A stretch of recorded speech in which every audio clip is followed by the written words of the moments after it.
panos. Eta es un kuta duna nos vida, es un kuta provee turcos kunos mester. Dios ta es un kuta doño di turcos y tiene control di turcos mi rumana ni mi amigo nan y nos mester confia denye, nos mester quere denye y nos mester comprende. Dios tiene un propósito kuturcos kuta soso de sempre Dios ta cumpli un propósito. Y a huema inta mi quier cuminda cada un di mi rumana mi amigo nan kunanta wagnos vía online, vía Facebook, vía YouTube. Y mi quier saludar a cada un de vos y visa ten confianza en Dios. Mi rumana non mester confia en ye, ponibo confianza arriba ye, vos seguridad, pa sobra nos Dios tiene control. E último palabra foi di boca di Dios, Elohim. Y no mester comprendesa y no mester tiene cos ei hopicla de nos vida. Bueno, hermanos, vamos a entrar en la reflexión de la palabra de Dios en esta mañana. Hay algunas variables con el internet que se escapan de nuestra mano, pero vamos a aprovechar el tiempo y vamos a meditar en la palabra del Señor en esta mañana. Un momento de reflexión, un momento delante de nuestro Dios. Amén. Y quisiera invitarles para que nos sigan y estén muy atentos con nosotros, escuchando la palabra de Dios, mirando qué Dios tiene para nosotros, qué Dios dice para nosotros, qué Dios dice para nosotros, qué Dios tiene para todos y cada uno de nosotros en esta mañana. Y vamos a estar muy atentos a lo que la palabra de Dios dice. Quiero invitarles para que leamos en el libro de los Salmos, en el capítulo 46. Vamos a leer la palabra de Dios. Libro de los Salmos, capítulo 46, versículos 10 y 11. 46, 10 y 11. Amén. Vamos a leer la palabra de Dios. Libro de los Salmos, capítulo 46, versículos 10 y 11. Vamos a dar lectura a la palabra de nuestro Dios en esta mañana.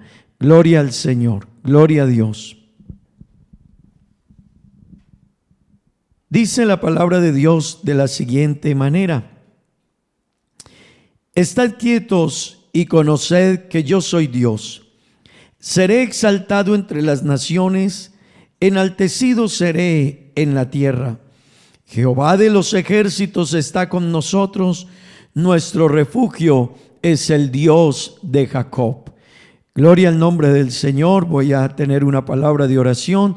Que Dios nos bendiga esta mañana con su santa palabra. Oh Dios eterno, a ti clamamos, Señor. A ti suplicamos en esta mañana que nos bendigas, que nos respaldes con tu santa palabra, que tu palabra nos forme y nos edifique, Dios, en el nombre de Jesús. Amén y amén. Cuando nosotros estamos mirando lo que está viviendo el mundo hoy, cuando miramos la crisis y la circunstancia que está viviendo el mundo hoy, tenemos entonces que reflexionar y darnos cuenta que es una época de miedo, de temor, es una época de incertidumbre, es una época donde muchos cristianos tienen el gozo, tienen la confianza en Dios, tienen el saber en Dios que las promesas de Dios se están cumpliendo. Pero hay diferentes formas de ver este periodo y esta crisis.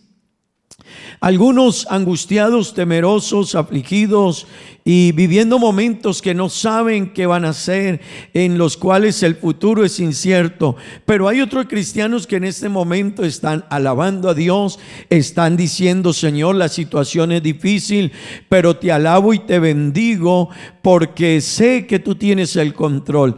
Porque esto me demuestra, Señor, que tu palabra es fiel y que lo que ya nosotros sabemos, que tu palabra dice, y ya había anunciado es lo que estamos viviendo en este tiempo. Lo que estamos viendo para muchos cristianos, para ellos no les está preocupando a gran escala, porque ellos dicen, es lo que yo ya sabía, es lo que la Biblia dice, es lo que Dios ya nos había anunciado de antemano. Así que hay dos visiones frente a estas situaciones que estamos viviendo.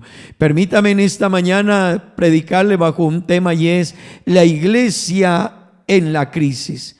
Realmente, ¿qué debe de hacer y qué necesita hacer la iglesia en la crisis?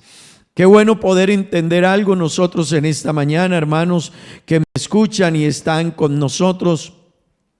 La iglesia de hoy es la iglesia que viene desde mediados del siglo XX, y los que han finalizado el siglo XX y los que hemos comenzado el siglo XXI.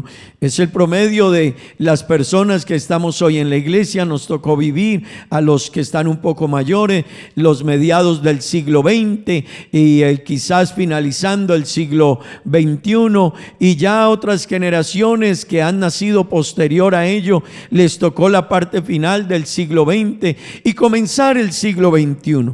Pero hay algo que no puede desconocer la iglesia de hoy, y es que la iglesia, hermanos, no nació a finales del siglo XX y comienzos del siglo XXI. La iglesia tiene una historia de algo más de 20 siglos, donde la iglesia ha vivido y ha pasado por diferentes periodos, y necesitamos concentrarnos un poco en conocer y mirar un poco de la historia para ubicarnos en un contexto real de qué tiene que hacer la iglesia en este tiempo y en este periodo. Así que, hermano, vamos a mirar un poquito de la historia. La iglesia y el cristianismo han pasado por, hasta el día de hoy, 6 periodos, y estamos en el 7º periodo. 6 periodos han marcado la historia de la iglesia. Así que el primer periodo fue la iglesia primitiva, y estuvo con el periodo cuando estaban los apóstoles. Tiene que ver desde la ascensión de Cristo, cerca del año 30 después de Cristo, hasta la muerte de Juan allá en el año 100 después de Cristo. Algunos lo marcan en el año 99. Luego viene un segundo periodo que es la iglesia perseguida. Es un periodo de la historia que va desde la muerte de Juan en el año 99 o 100 después de Cristo hasta el edicto del emperador Constantino por allá en el año 313 después de Cristo. Luego hay un tercer periodo que vive la historia de la iglesia, y es el periodo imperial, que va desde el edicto de Constantino en el 313 después de Cristo hasta la caída de Roma en el año 476 después de Cristo. Seguido a este tercer periodo viene un cuarto periodo que se llama la iglesia o la época medieval, y va desde la caída de Roma en el 476 después de Cristo hasta la caída de Constantinopla en el 1453 después de Cristo. Luego viene un quinto periodo que tiene que ver con la época de la Reforma, y se habla de la iglesia reformada, y se presenta en este periodo desde la caída de Constantinopla en el 1453 después de Cristo hasta el fin de la guerra de los 30 años en 1648 después de Cristo. Y de ahí ya entramos, a partir del 1648, hemos entrado a un periodo que se llama la iglesia moderna. Pero este periodo de la iglesia moderna, algunos hoy también lo marcan que finalizando a mediados del siglo XX y de ahí hacia acá ha empezado la iglesia un periodo de una iglesia posmoderna con grandes cambios y diferentes situaciones dentro de ella. No olvidemos que cuando se habla de iglesia se habla de todos los, bajo estos periodos se habla de todo lo que ha sido el cristianismo. Pero, hermanos, es importante entender que la iglesia ha vivido todos estos periodos Desde allá, desde que el Señor estableció su iglesia, cuando llamó a Pedro y le dijo: tú eres Pedro, y sobre lo que has dicho, sobre esa confesión de fe que has hecho, edificaré mi iglesia, y las puertas del Hades no prevalecerán contra ella. Desde ese día, hermanos, que el Señor habló y le dijo a Pedro: nada se levantará contra mi iglesia, y aunque se levante, no prevalecerá contra ella. Aunque se levante, sí se levantará, pero nada ni nadie prevalecerá contra la iglesia. No olvidemos, hermanos, que la iglesia es la sal de la tierra. No olvidemos que la iglesia es la luz del mundo. Así que mientras ella esté, la iglesia será la que preserve, la que sostenga.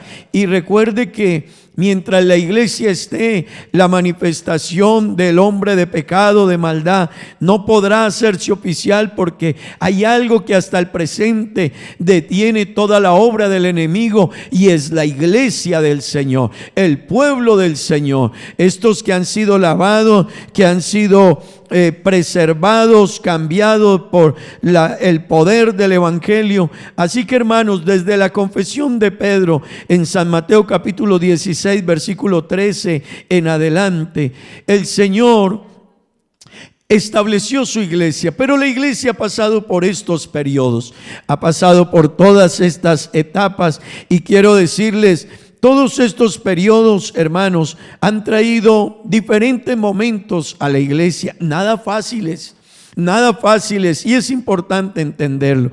Es importante comprender que en estos periodos la iglesia ha vivido experiencias difíciles. Los unos han sido periodos de persecución muy fuerte, muy intensa. Entre ellos hay otros periodos que han sido de diferentes intromisiones en la parte de pensamientos y filosofías de hombres. Pero déjeme decirle, dentro de los periodos de persecución, la iglesia los ha vivido en toda su historia. Y es bueno que nosotros lo podamos comprender. Por allá en el año 64 después de Cristo, Nerón, el emperador, para reconstruir la ciudad de Roma, entonces mandó a quemar un barrio, y después de que mandó a quemar el barrio, esto se incrementó, pero se buscó culpar con ello a los cristianos.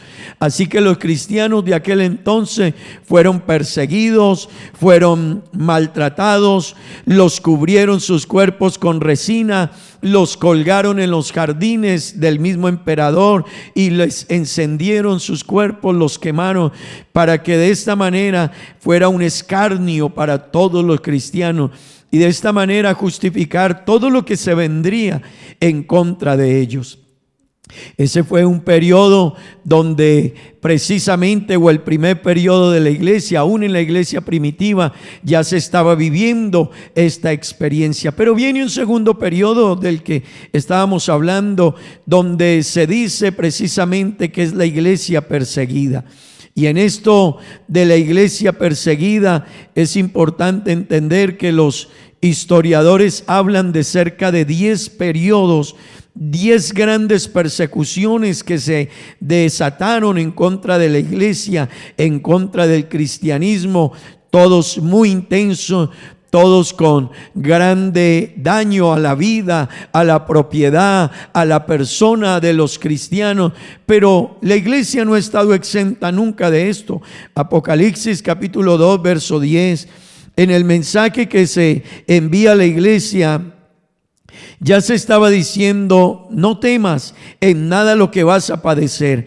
He aquí, el diablo echará a algunos de vosotros en la cárcel para que seáis probados, y tendréis tribulación por 10 días. Sé fiel hasta la muerte, y yo te daré la corona de la vida. Así que ya el Señor les estaba dejando saber que iban a haber momentos muy difíciles, y efectivamente se vivieron momentos muy difíciles, hermanos, dentro de esas grandes persecuciones. la iglesia fue perseguida por el proselitismo, porque decían que estaban anunciando por todas partes a Jesucristo y que eso era un proselitismo. La otra razón por que la iglesia era perseguida era porque se estaba volviendo universal, así que ya estaban viendo cómo crecía la iglesia en aquel entonces. Pero una tercera razón por la que se perseguía la iglesia era por su separación del mundo, porque la iglesia se había separado de todas las prácticas, las costumbres, los pensamientos que el mundo de aquel entonces tenía. Así que, hermanos, fueron momentos muy difíciles, momentos muy adversos. Comenzaron desde la muerte de Esteban, cuando Esteban fue hecho mártir, y continuaron durante todo este periodo. Cerca de algo más de 200 años la iglesia pasó por una etapa de grandes persecuciones, con muchos mártires en ella, donde se trató de opacar el cristianismo a como se diese lugar. Esa era la meta, cómo se opacaba el cristianismo a la manera que fuese necesario hacerlo. Entonces, después en ese periodo es que Juan es enviado al exilio allá en la isla de Patmos, porque estaban viviendo el periodo de una iglesia perseguida. Pero después viene un tercer periodo, hermanos, y tiene que ver con un emperador llamado Constantino, el cual se había autoproclamado cristiano, aunque su vida difería y distaba mucho de ser un cristiano. Pero para ganar el favor del pueblo, de sus administrados, sus seguidores, entonces se proclamó en la época de Constantino. La iglesia vive ya no una clase de persecución ni una crisis como la que había estado viviendo, donde la habían perseguido, muertes y una cantidad de cosas, mártires, hombres viviendo, cristianos viviendo en las catacumbas, en cuevas. Ya ese periodo estaba pasando con Constantino, pero viene otra crisis con él, y es que él formó un híbrido entre lo que era el cristianismo verdadero con lo que era el cristianismo superficial, libertino, donde toda clase de libertades eran permitidas. Y es cuando nace precisamente la hoy conocida como iglesia tradicional en el mundo. Nace a partir precisamente de ese periodo de Constantino, por allá en el año 325. Y valga la pena notar, hermanos, la iglesia tradicional no viene desde Cristo.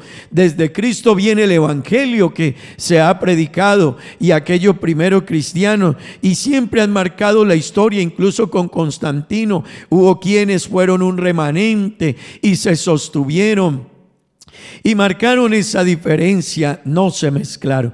Pero el problema del tiempo con Constantino y en este periodo de la iglesia fue, hermanos, que la iglesia sencillamente empezó a desbordarse en muchos aspectos en este periodo del cristianismo.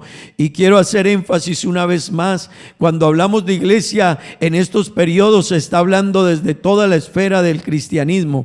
El cristianismo en este periodo se desbordó y vinieron muchos ataques, muchas influencias, y permearon muchas cosas.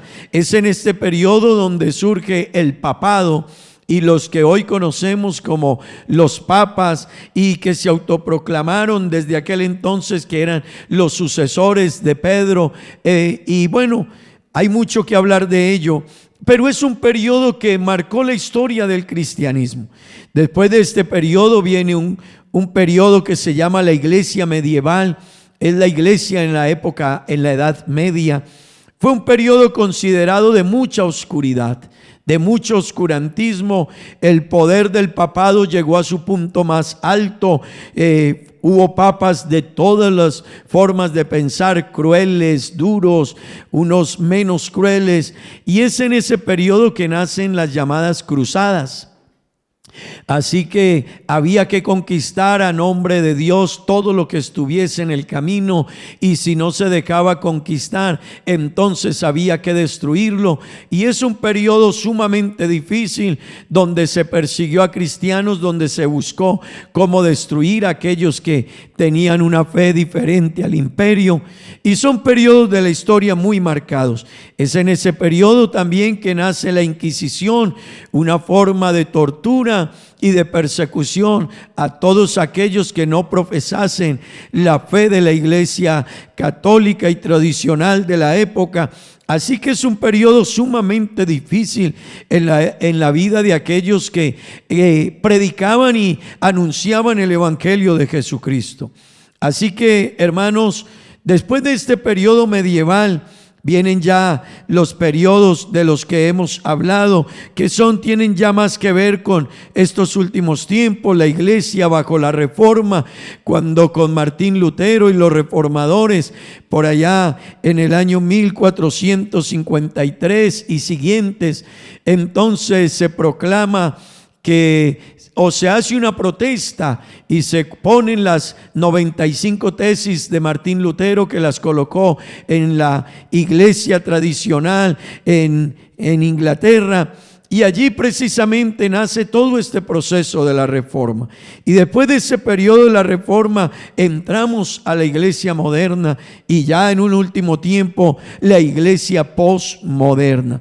Hermanos que me escuchan, todo esto de lo que le estoy hablando y que es importante un poco que lo entendamos, porque a veces nosotros pensamos y podemos pensar que el sufrimiento ha estado enmarcado solo ahora. Y este periodo que estamos viviendo, estos días que estamos viviendo, realmente va a cambiar muchas cosas de la vida de los seres humanos, incluyendo a la iglesia. Hay cosas que cambiarán, que vendrán con ello. Pero hermanos, es importante entonces entender la función de la iglesia en un momento como este. Y ahí es donde necesitamos nosotros, hermanos, entender entonces en todos estos elementos y en todo esto que ha sucedido y que estamos viviendo, hermanos, que está viviendo la iglesia hoy, porque estamos viviendo un periodo de crisis. Es importante entonces preguntarnos, en medio de cristianos sin empleo, en medio de templos cerrados, en medio de cristianos que tienen miedo y temor, en medio de la incertidumbre por lo que está pasando, en medio de la enfermedad de cristianos, de la muerte de algunos cristianos, en medio de una predicación del evangelio por todos lados. Pero déjeme decirle, también este es un tiempo sumamente peligroso en ello, porque hay muchos que están aprovechando para traer sus supuestas iluminaciones, sus supuestas visiones, lo que Dios me dijo, lo que Dios me mostró, lo que Dios me reveló y una cantidad de cosas. Pero déjeme decirle, hermano, la pregunta que tenemos que hacer es: ¿y nosotros entonces como iglesia qué vamos a hacer en esta crisis? ¿Qué va a hacer la iglesia entonces en toda esta crisis que está viviendo y que ya estamos inmersos en ella? Están cerrados nuestros templos en la gran mayoría de países del mundo. Estamos dependiendo de la predicación online. Si tiene ciertos beneficios, es verdad, también trae algunas variables. Pero ¿qué debe hacer la iglesia entonces? Hermanos, el Salmo capítulo 46, los versículos 10 y 11 nos empieza a dar una luz de lo que el Señor entonces estaba dejando que el salmista anunciara y predicara, y que se escribiese que hay momentos en la vida donde hay que reconocer la autoridad del que tiene el control. Hay momentos en la vida donde hay que reconocer el que tiene el control. Él es el que maneja esto, Él es el que dirige, Él es el que sabe, Él es el que discierne, Él es el que nos sacará adelante, pues lo ha prometido. Así que hay momentos en la vida, como dijo el salmista, versículo 10: estad quietos y conoced que yo soy Dios. Seré exaltado entre las naciones, enaltecido seré en la tierra. Ese pasaje, hermano, ese salmo nos está diciendo, o este versículo mejor: estad quietos y conoced que yo soy Dios. Dios le está diciendo a su pueblo en un momento, y escúcheme, en un momento le está transmitiendo un mensaje. tanto a los que no, a los enemigos de Dios y a los que no caminan con Dios, como al pueblo de Él, a su iglesia. El mensaje a los que no caminan con Dios es decirle: aprendan a estar quietos y reconozcan quién es Dios. Seré enaltecido por encima de lo que ustedes piensen o creen. No quieren creer, seré enaltecido. Pero a la iglesia le dice: aprendan a estar quietos y a confiar en mí. Al mundo les dice: ustedes verán de mí quién soy, qué puedo hacer y que tengo el control. Pero a su iglesia le está diciendo Dios: tranquilos, aprendan a confiar en mí. Hermanos, la iglesia en este periodo que estamos viviendo de la historia, pero recuerde, no somos los únicos que han vivido periodos difíciles. La iglesia durante los 2000 años anteriores ha enfrentado diferentes periodos, pero Dios hoy le dice a la iglesia en esta crisis del COVID-19 y de lo que está trayendo con él, Dios le dice a la iglesia: aprendan a esperar en mí. Aprendan a depositar su confianza en mí. Aprendan a entender que yo soy Dios. Aprendan a entender que les he dicho que los guardaré. Aprendan a entender que les he dicho que yo soy su refugio. El verso 11 dice: Jehová de los ejércitos está con nosotros. Nuestro refugio es el Dios de Jacob.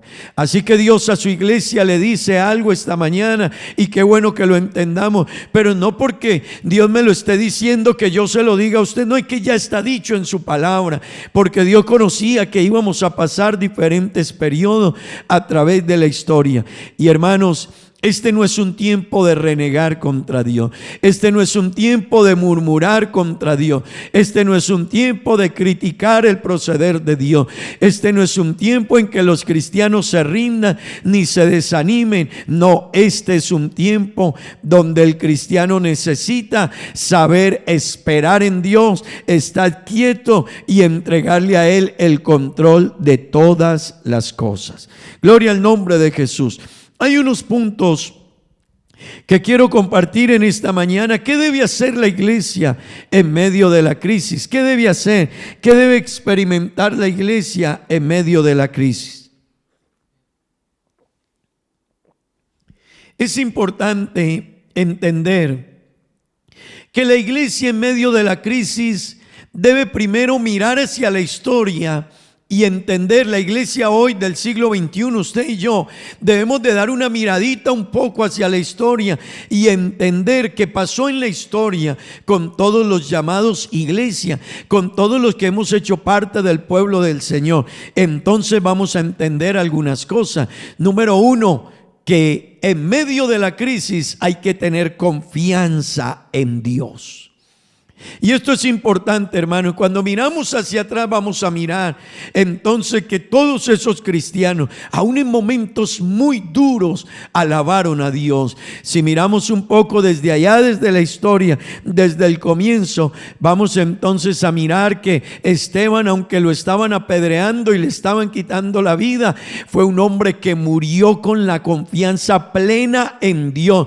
Levantó su mirada al cielo y Dios le dejó ver los cielos abiertos, y Esteban entonces muriendo estaba glorificando a Dios. En medio de este momento, ¿qué tiene que hacer la iglesia? Hermano, la iglesia necesita ejercitar su confianza en Dios. La iglesia necesita entender que Dios es el mismo ayer, hoy y por los siglos. ¿Murió Esteban? Sí, murió Esteban, pero había un propósito en la muerte de Esteban. Había un propósito en la muerte de este hombre de Dios que hoy nos inspira a todos los que conocemos del evangelio, de la fe, de la verdad de Jesucristo. Había un gran propósito con él. Así que en medio de la crisis la iglesia necesita desarrollar su confianza en Dios. Dios tiene el control, hermanos. Pero murió un hombre llamado Policarpo de Esmirna, uno de los hombres que después de los apóstoles empezó a recibir la predicación del evangelio. A él se le llama de los padres de la iglesia porque fue de los que recibieron la predicación del evangelio después de los apóstoles. Pero Policarpo de Esmirna entonces también enfrentó momentos difíciles, pero había un propósito en ello. Así que la iglesia necesita depositar depositar su confianza en Dios. El dueño, hermano, el dueño de esta obra, Él sabe cómo está actuando. Yo quiero que usted lo entienda, hermano. Permítame decírselo de esta manera. El dueño de esta película, Él sabe dónde va cada escena y cómo va a funcionar y qué propósitos tiene. Quizás los observadores del otro lado, los que estamos mirando desde la tribuna, hay cosas que no vamos a entender, pero yo quiero invitarles. Este es un tiempo donde el cristiano necesita confiar en el que tiene el guión, en el que ha diseñado esta obra, en el que es el dueño de todos los periodos de la iglesia y el que la ha acompañado, la ha defendido y la ha preservado. Así que hoy hay que desarrollar la confianza en Dios, esa confianza de la que nos habló Job. Algún día, aunque Él me matare, en Él esperaré. Hermanos, pueden haber momentos difíciles en esta pandemia, noticias tristes aún de pastores, de familias de pastores, hermanos de nuestra iglesia, pero qué bueno entender, Él tiene el control. Job había cosas que no entendía ni en su tiempo siquiera. Job mismo, aunque tenía un alto grado de confianza en Dios, y es lo que nosotros hoy debemos de aprender de él, pero también en él habían cosas que no comprendía. Job, por decir algo, no lograba entender que su libro sería el libro más inspirador para la prueba y la crisis que una persona viviese. Tendrían todos que ir a mirar a Job. Toda persona que viva una crisis difícil, cuando se lee el libro de Job, como que descansa, no porque se le quite su angustia, sino porque mira a alguien que vivió momentos muy difíciles, de un momento a otro perderlo todo, perder familia, hijos, propiedades, ganados y todo lo que tenía, su nombre, su proyección, pero también su salud, y a un estado bastante decadente. Pero permítame decirle, hermano, en este tiempo hay que desarrollar la confianza en Dios. Iglesia del Señor en Aruba, este es un momento en que quiero invitarle a que usted deposite su confianza en Dios. Iglesia del Señor en el mundo, este es un momento donde necesitamos depositar nuestra confianza en Dios. Absolutamente. Entender que Él es el que nos guía y el que está con nosotros.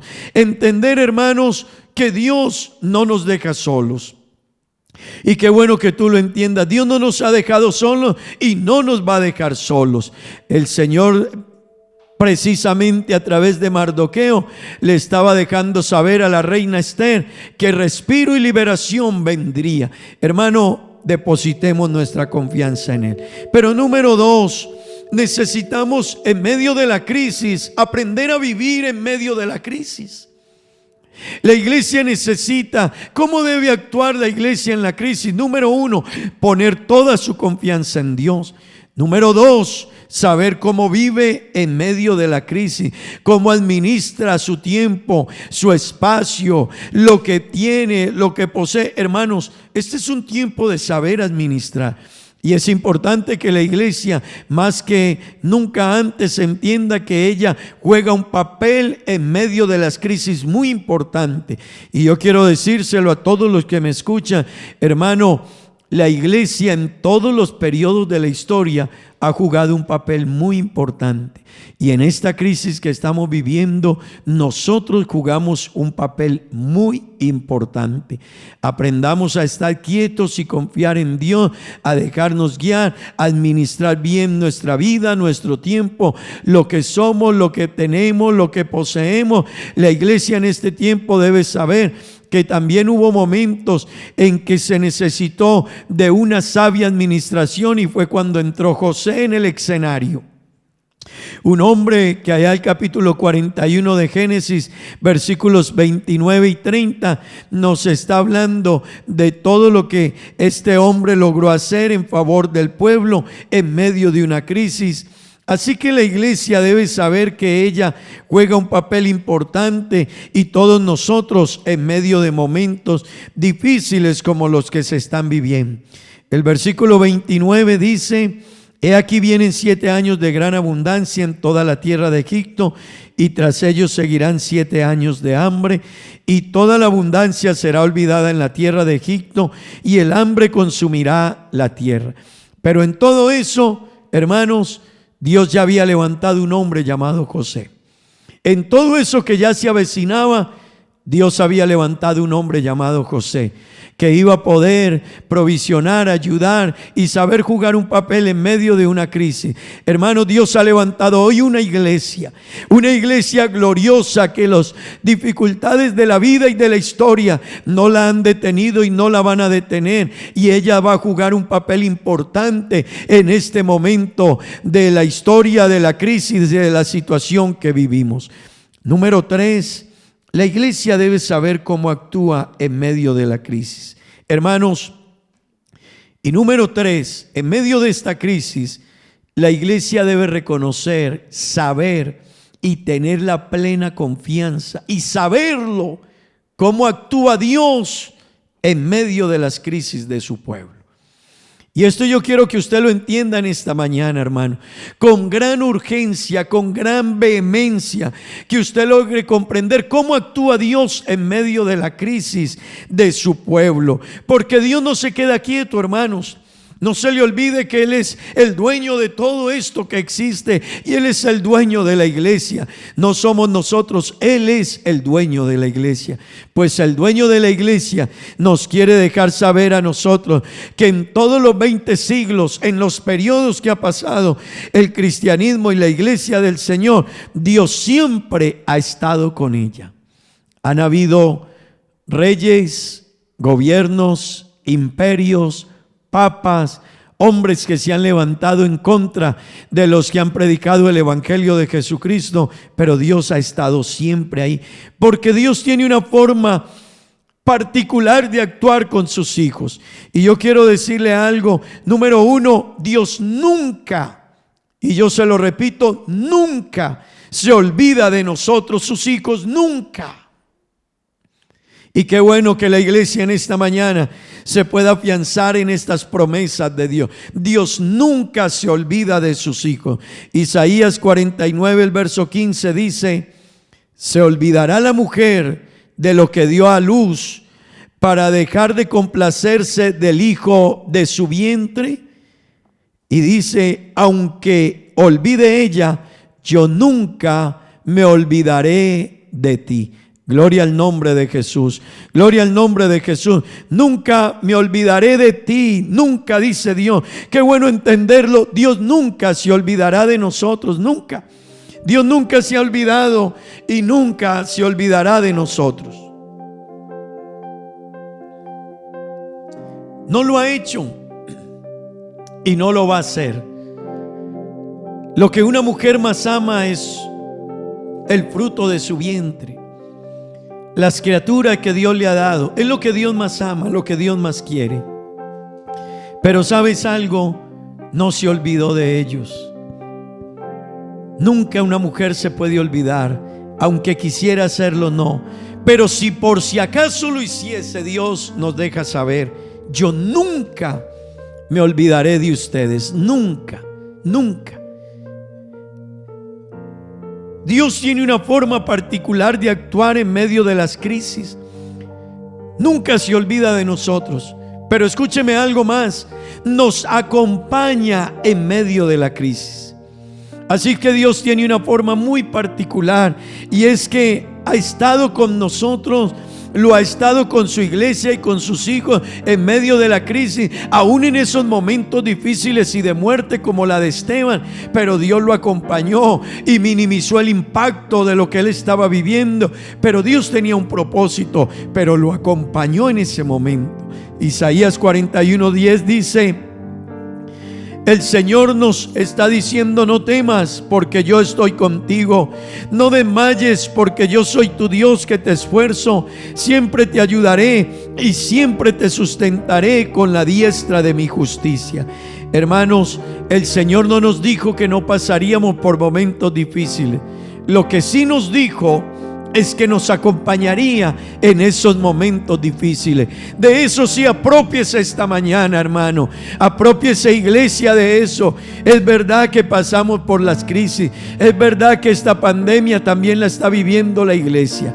Es verdad que algunos sufrirán en medio de todo este proceso, pero quiero decirle, Dios ha prometido estar con nosotros y guiarnos y sacarnos adelante, y Dios lo va a hacer. Hermano, Dios tiene promesas en su palabra, y qué bueno que usted de ellas se apropie en esta mañana. Pero también tiene Dios otra forma interesante, y es que el amor de Dios hacia sus hijos es eterno. Y estos 3 punticos, hermanos, son una gran garantía cuando miramos cómo actúa Dios en medio de las crisis, que no se olvida de sus hijos, que los acompaña en la crisis y que su amor por ellos es eterno.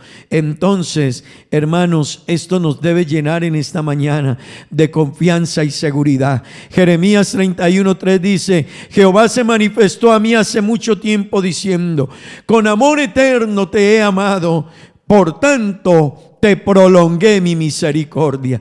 El amor de Dios hacia nosotros, iglesia, es un amor eterno, es un amor maravilloso, es un amor esperanzador, es un amor que no cambia, que no fluctúa, que no varía, que no mengua. Es un amor que permanece, hermano, desde que Dios estableció su iglesia y la colocó en este mundo con la confesión de Pedro, hasta hoy, siglo XXI, hasta hoy, día 5 de abril del año 2020, en medio de una crisis, en medio de una pandemia, con incertidumbre en el mundo. Yo quiero decirle a la iglesia: Dios nos ama con amor eterno. Dios nos ama con amor eterno y seguirá cuidando, amando y protegiendo a sus hijos, aunque venga lo que venga. Gloria al nombre de Jesús. Y un cuarto punto del que quiero hacer mención en esta hora, en la manera en que la iglesia debe proceder en medio de la crisis. Número 1, hemos dicho, debe tener confianza en la crisis.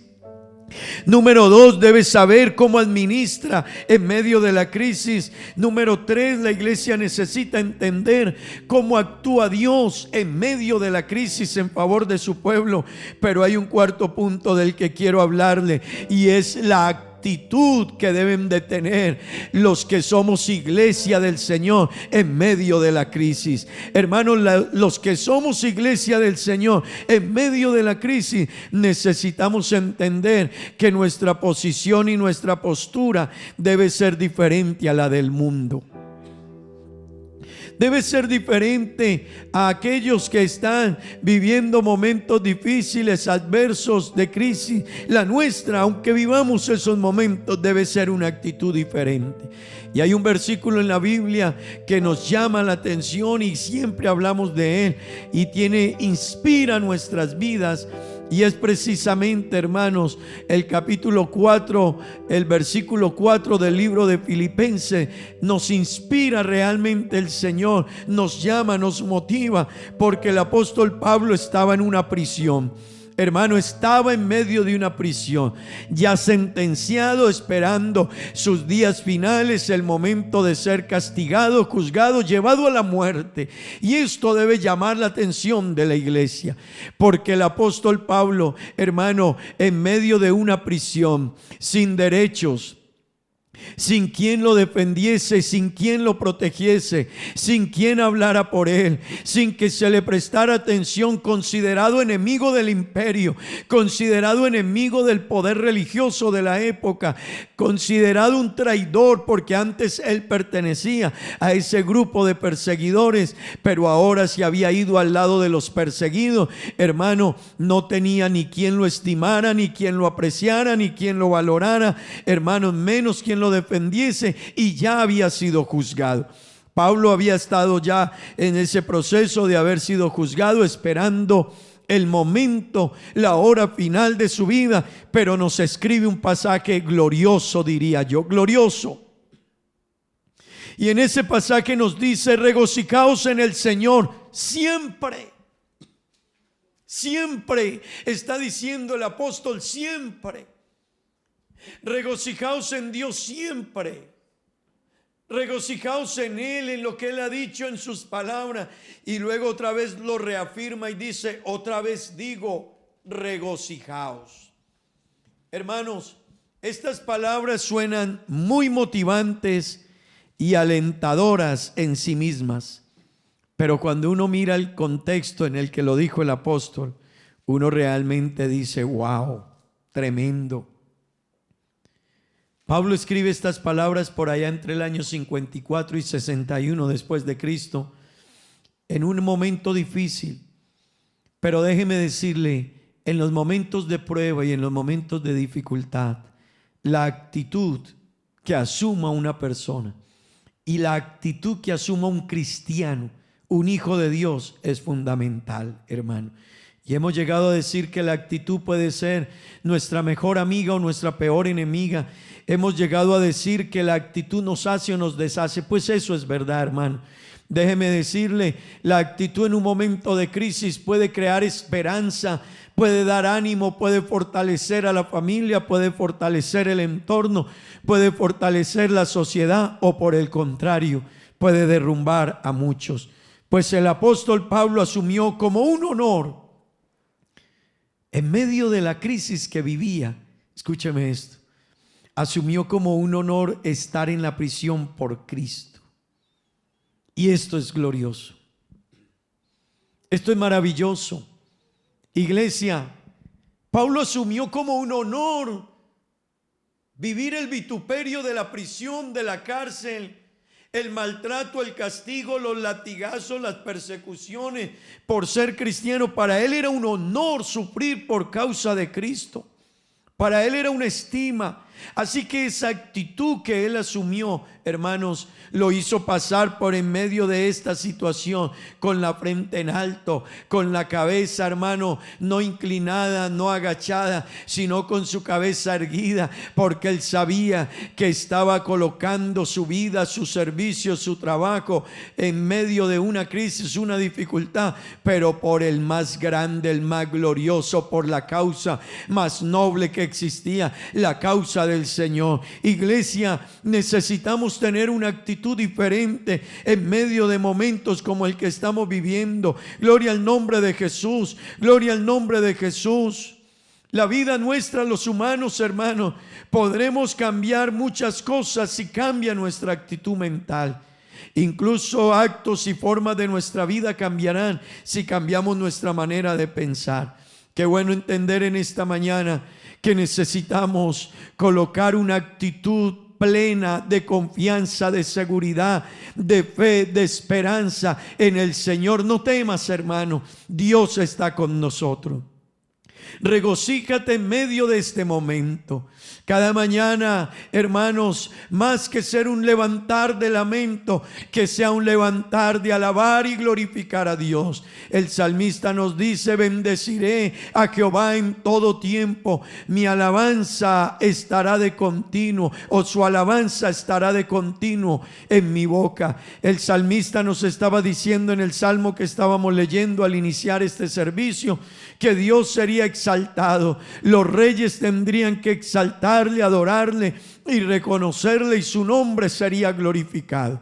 El salmista en el Salmo 46 nos está diciendo entonces que hemos de ver la grandeza de las maravillas de Dios. Hermanos, tengamos una actitud en medio de la crisis de confianza, de seguridad, de plena confianza en aquel que es Dios. Yo quiero invitarle en esta mañana. La iglesia debe conocer la historia para no repetirla. La iglesia debe conocer la historia para aprender de ella. Pero la iglesia debe saber que en medio de todas las crisis han habido hombres que se han sostenido, han permanecido, han sido fieles y sus vidas han estado ahí. Y qué bueno decir, como dijo un hombre allá en la antigüedad: si Él nunca me ha dejado, en 86 años de mi vida, nunca Él me ha abandonado ni me ha dejado, yo tampoco le daré la espalda, ni le negaré, ni voy a proferir palabras contra Él. Él es mi Dios, Él es mi Señor, Él es mi proveedor, Él es mi sustentador. Iglesia del Señor, este es un momento donde la iglesia debe alabar a Dios, donde la iglesia debe bendecir a Dios, donde la iglesia debe exaltar a Dios, donde la iglesia debe glorificar a Dios por quien Él es, por lo que Él ha hecho, por todo lo que Él, hermano, ha brindado en favor de nosotros.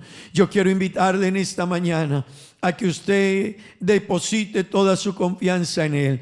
Quiero invitarle para que ahí donde está cierre sus ojos y vamos a decirle al Señor algo en esta mañana. Vamos a decirle al Señor algo esta mañana. Qué bueno que en esta mañana, hermano, podamos decirle al Señor con una palabra, una confianza y una seguridad que tenemos en Él. Qué bueno que en esta mañana, con un cántico, usted pueda decirle a Dios toda la confianza que tiene en Él. Qué bueno que en esta mañana la iglesia tome estos 4 punticos, hermano, de cómo debe actuar la iglesia en medio de la crisis, hermano.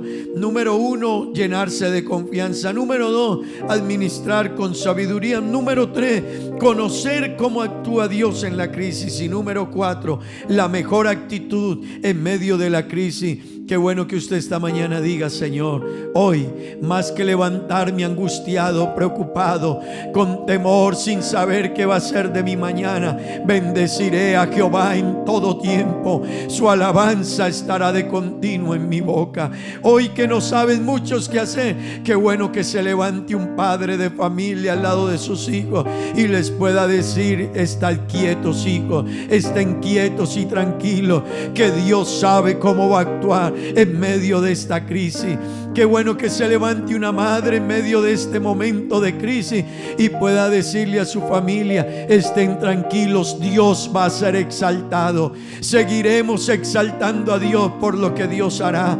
Grandes prodigios y maravillas hará Dios con nosotros. Qué bueno que se levante una iglesia en medio de esta crisis y pueda decirle al mundo: no teman, Dios está con nosotros. Una iglesia que pueda decirle al mundo: el Señor defiende a los que le aman, búsquenle entonces ustedes. Oh hermano, el salmista dijo: por cuanto en mí ha puesto su amor, yo también le libraré, le pondré en alto. Escúchelo, hoy hay que apropiarse de ello. Le pondré en alto, por cuanto ha conocido mi nombre, me invocará y yo le responderé. Con él estaré en la angustia, le libraré y le glorificaré, le saciaré de larga vida y le mostraré mi salvación. Qué bueno que haya una iglesia hoy que se apropie de esto y que pueda cerrar sus ojos y decir: Señor, te alabo, te bendigo, te glorifico y te exalto por quien eres tú, por todo lo que tú haces, Dios, por tus maravillas. Aleluya. Cierre sus ojos y dígaselo a Dios: Señor, Señor, te alabamos, te bendecimos, te glorificamos. Señor, tenemos confianza. Mis manos. En medio de esta crisis tenemos confianza. Maravilloso Jesús. En medio de este momento, milagroso Señor, administraremos con sabiduría. Pero también en medio de este momento, Dios, sabremos cómo actúas tú. Sabremos cómo actúas tú, Señor. Somos tus hijos, somos tu iglesia, somos tu pueblo, tus redimidos, los que te costamos sangre. En lo que harás. Aleluya, aleluya, aleluya. Creo en ti, creo en Dios esta mañana.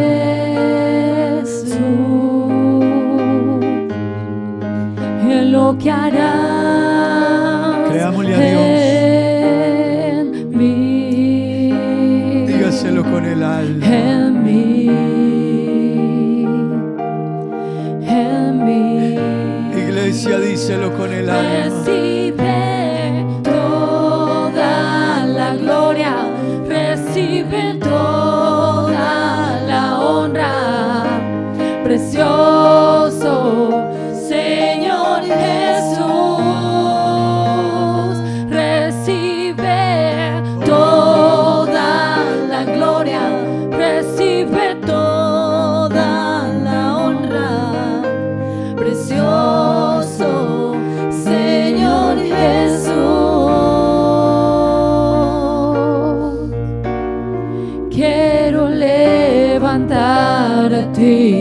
mis manos. Hermano, atrévase a Maravilloso Jesús, levántelas en señal de confianza y de adoración. Llena ese lugar con tu presencia, y haz descender tu poder a los que estamos aquí. Creo en ti, Jesús, en lo que harás en mí. Yo creo en ti, Jesús, en lo que harás en mí, en mí, en mí. Recibe toda la gloria, recibe toda la honra, precioso Señor Jesús. Recibe toda la gloria, recibe toda la honra, precioso Señor Jesús. Recibe toda la gloria, recibe toda la honra, precioso Señor Jesús.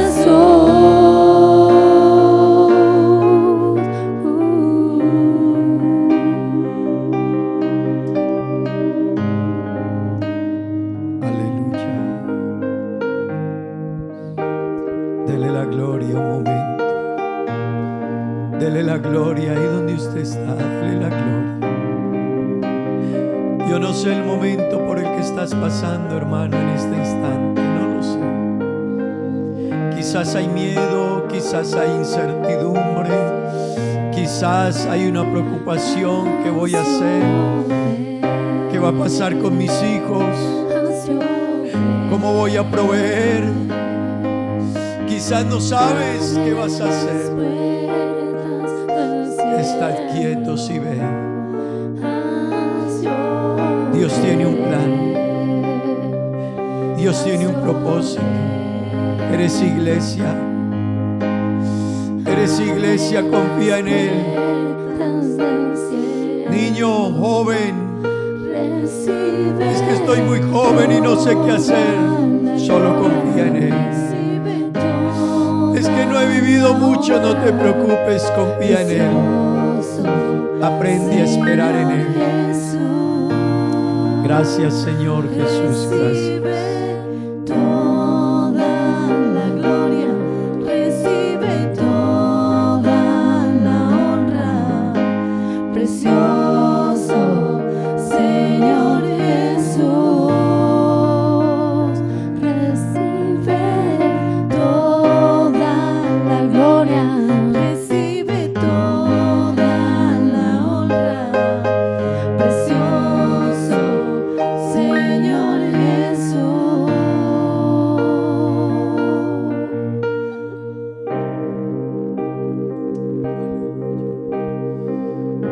Toda la gloria es tuya, Señor. Aún en un momento como este, toda la gloria es tuya. Todo el honor es tuyo, Señor, y todo el reconocimiento es tuyo. Hermanos, toda la gloria es del Señor y toda la honra es para Él. No dejemos de dársela y no temas, aunque el camino se vuelva difícil, aunque el mañana sea un poco incierto. No te preocupes, vive un día a la vez. Vive un día de la mano de Dios y confía en Él. No te preocupes por el futuro, no está en tus manos, está en las manos de Dios. Pero en las manos del que está el futuro, Él ha dicho: yo estoy con ustedes. Créale eso a Dios. Vamos a darle gracias a Dios por este momento. Recuerde que estamos en este tiempo de ayuno en la presencia de Dios. Vamos a estar hasta las 2 de la tarde en este clamor. Estamos desde las 6 de la mañana. Así que vamos a seguir en estas espaciecito que nos queda de tiempo. Pero yo le invito, llénese de fe, de confianza, de seguridad, de esperanza en Dios. Llénese de esa fe, de esa confianza, esa esperanza en el Señor, en el Dios de nosotros, en el Dios que ha prometido. Bueno, tenemos en YouTube 67 equipos conectados y en Facebook tenemos 47 equipos conectados. Qué bueno, hermanos, por estar ahí. Detrás de cada equipo hay varias personas. Qué bueno, hermano, que Dios nos ayude y que podamos seguir cada día unidos y conectados en Dios. Vamos a orar al Señor en esta hora y vamos a darle gracias. Yo le invito en esta oración que vamos a hacer, no le pida nada, dígale gracias. Si aprendemos a confiar en Él, entonces aprenderemos a decir muchas veces más gracias, porque todo está en sus manos y Él tiene el control. Aún de sus niños que el día de mañana dirán: mamá, ¿y qué voy a comer? ¿A dónde voy a ir? ¿Qué voy a hacer? Tranquilos, hijos, tranquila hija, tranquila familia, Dios tiene el control. Señor Jesús, te damos gracias, Dios. Gracias te damos en este momento, Señor. Gracias por tu presencia, por tu bendición. Gracias por poderte cantar, alabar y adorar. Gracias por este culto, por este servicio, por mis hermanos allá al otro lado, Señor, de estos equipos, Dios. Gracias por ellos, Señor. Bendícelos, te lo ruego. Gracias por ellos, Señor. Gracias por su fe, por su confianza, por su disposición, por su fidelidad, por su entrega, por su convicción, por su amor a ti, por confiar en ti. Gracias, Señor, por creer ellos a tu palabra. Gracias, Dios, porque tú eres fiel, Señor, y no nos dejarás y no nos abandonarás, Señor. Oh Dios, en ti estamos y confiamos. En el nombre de Jesús. Amén y amén. Hermanos, que Dios les bendiga a todos. Feliz resto de día, feliz resto de ayuno. Recuerden que tendremos nuestro culto hoy 7 de la noche por Zoom. Vamos a estar conectándonos hoy 7 de la noche por Zoom con la ayuda del Señor. Que Dios les bendiga a todos y muchas bendiciones, hermanos en Cristo.